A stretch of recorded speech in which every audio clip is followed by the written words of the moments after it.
₹1,00,000కే car. Nano ఎందుకు fail అయింది?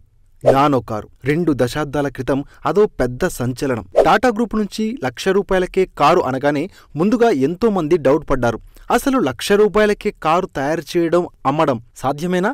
తయారు చేసినా అది అసలు సరిగ్గా నడుస్తుందా అనే అనుమానాలు అందరిలో కలిగాయి. కానీ అందరి అనుమానాలను పటాపంచలు చేసి అసాధ్యమనుకున్న దాన్ని సుసాధ్యం చేశారు రతన్ టాటా. ₹1,00,000కే కారును మార్కెట్లోకి విడుదల చేసి సంచలనం సృష్టించారు. అయితే అంతే వేగంగా ఆ కారు మార్కెట్ నుంచి కనుమరుగు కావడం ఇప్పటికీ మిస్టరీనే. అసలు నానో కారు తయారీ పూర్తిగా ఎందుకు ఆగిపోయింది? అసలేమైంది? నానో కారును తొలుత పశ్చిమ బెంగాల్లో తయారు చేయాలనుకున్నారు. అప్పట్లో టాటా గ్రూపునకు అక్కడి వామపక్ష ప్రభుత్వం జరిపిన భూ కేటాయింపులకు వ్యతిరేకంగా మమతా బెనర్జీ ఉద్యమం నడిపారు. దీంతో ఈ ప్రాజెక్టు గుజరాత్కు తరలించాల్సి వచ్చింది.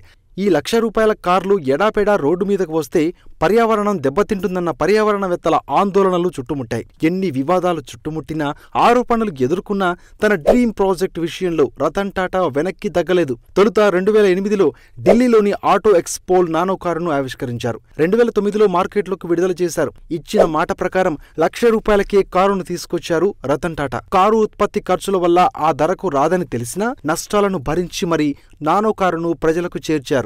మొత్తంగా 2.75 లక్షల యూనిట్లను టాటా గ్రూప్ విక్రయించింది. అయితే రాను రాను నానో కారుతో జరుగుతున్న నష్టం కంపెనీ ప్రమోటర్ల మధ్య వివాదానికి దారితీసింది. అదే సమయంలో cheap car, middle class car అనే ముద్ర పడ్డంతో రాను రాను కొనుగోలు తగ్గాయి. కాంపిటేటివ్ ఎగ్జామ్స్కు ఉపయోగపడే జీకే కరెంట్ అఫైర్స్ని ఎప్పటికప్పుడు తెలుసుకునేందుకు మీ ఫోన్లో డైలీ బైట్స్ కరెంట్ అఫైర్స్ యాప్ను డౌన్లోడ్ చేసుకోండి. ఈ పోటీ ప్రపంచంలో నిరంతర అప్డేట్గా ఉండండి.